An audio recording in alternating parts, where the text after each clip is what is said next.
Welcome back. Big room, My yeah. man, this is like the second time I think you've been the very last dude we talked to on Media Day. Is that by design or what? Yeah, I guess so. They must know that I like to make my appearance. I guess I come in late.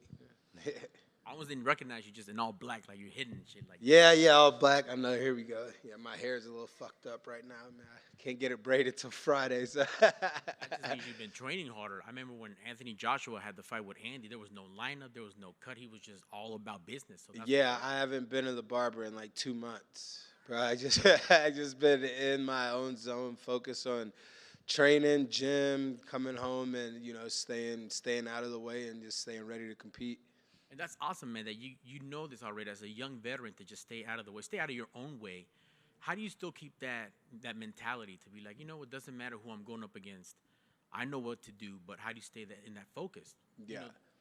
I just stay in the focus just by keeping my goal, my mind on the goal, and that goal is to be victorious, to get in here, enjoy the process, and see where it goes from there.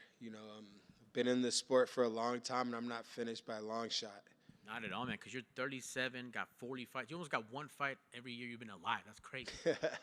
Yeah, and I've had a few layoffs too. So imagine if I didn't have those few year-long layoffs, I'd probably be up at the top with most UFC fights, maybe. But that might be a record I'll grab. I'll grab a few of them, being here as long as I am. That's awesome, man. In an interview you had, one of my favorites is you said how you, as a kid, were afraid to fight. And now you do it professionally for a living, yo. Do you still conquer that fear? Is that still a part of you? Yeah, it's still a little bit of a fear, and definitely nerves going into it and going into a fight. I mean, I'm going into a fight where somebody's expecting to hurt me or do harm to me, do harm to me. My family have to see this and watch this. So nerves definitely go into it, and it makes me feel alive, so I like that part. That's what's up, man. I know you always got a trick up your sleeve. We saw Patchy in the mix. What does he bring to the table? Yeah. Why did we bring him into the camp? Patch is just out here. He's a good friend of mine. He's came in and helped me out as a training partner. So he was up in the PI, and I needed someone to move around with, and he lent me a helping hand. So it's great to be with him and to soak up some of the knowledge that he has. I think he's the best 35er in the world. So. Did he emulate Flowers for you at all? Like, did he do the stands, the move? Yeah, a little bit of the stands, and I had him try to attack me and come after me, but I don't think anybody can really emulate him, just like nobody can really emulate me. He is who he is. That's awesome, man. And last but not least, what are we expecting on Saturday? What are you bringing to the table? I know you don't do predictions, but what are we looking for? What's Michael Johnson got? We're looking for the best Michael Johnson you guys seen to date. I've been training for this fight since like November, maybe even a little bit before that, because I was trying to get in the octagon late last year. So I've been preparing shit all year, so I'm in great shape. My mentality is great, and I'm ready to go in here and enjoy this process of getting a win. That's what's up. Well, good luck on Saturday, and thank you for your time, man. Thank you. Sir. Hey, Michael. I just want to know what went wrong in your last fight, and you were looking so good, as you usually do. What kind of fucking question is that, man? What went wrong? Are you fucking kidding me?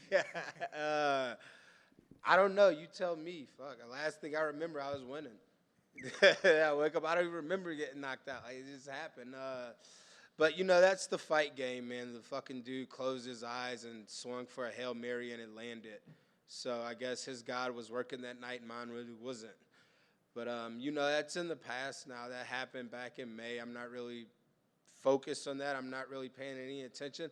Like I said, last thing I remember, I was winning the fight hands down. So I don't remember the knockout. To me, it didn't happen. It just happened to you guys. So I don't know what you're talking about. I guess the better format is what you learned from that fight. Yeah, definitely. Just to stay fully focused. I let my mind slip up for a little bit in that fight, and look what happened.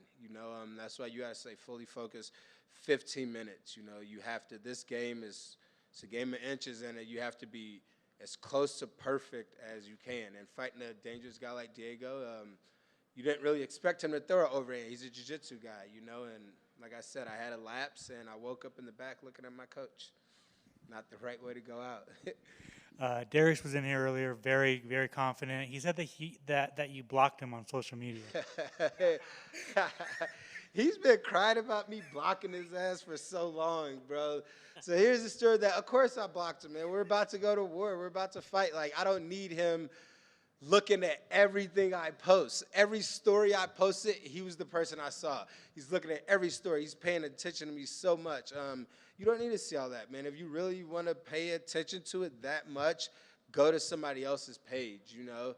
The thing with Darius is, man, he's like leading up like years ago before this fight, he was asking to come train with me, and he was asking for some help and some advice and this and that. And, you know, I shared it with him because, you know, we've spent some time together, but then we're fighting. So you're my enemy. You know, we're not friends. You know, there's no love between me and him. You know, I got to go in here and take care of business.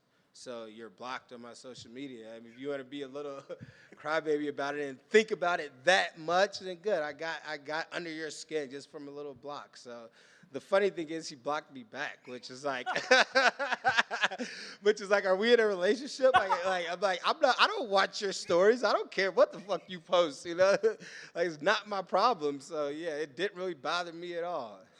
And then this is just just a funner question, but you know, if you fought everybody in this division, if you could pick one person to rematch next, who would it be? Justin Gaethje. So that's hands down. Him and Beneil, those are my two big rematches that I want. You know, and I think those guys know that they got away with wins that maybe they shouldn't have gotten away with. And yeah, so we'll see those guys down the road again. And I want to ask you about Max Holloway coming up to lightweight. You know, everyone thinks that, you know, that Justin's just going to outsize him and just he's so much bigger than Max. Do you believe that? Absolutely, I think. Not sounding that way, but yeah, we saw it when he fought Dustin. He was outmatched. He was outsized. He doesn't have a lot of pop to begin with, so him moving up in weight and going against a guy like Justin Gaethje, yeah, I don't think his punches are going to be effective at all. Thank you. Yeah. Who wins on Sunday? Last one, sorry. Yeah, you're good. Who wins on Sunday? Chiefs or? Oh, Chiefs, baby. Let's go. Let's go. Cool. Thank you, sir. Yep. Good. Perfect.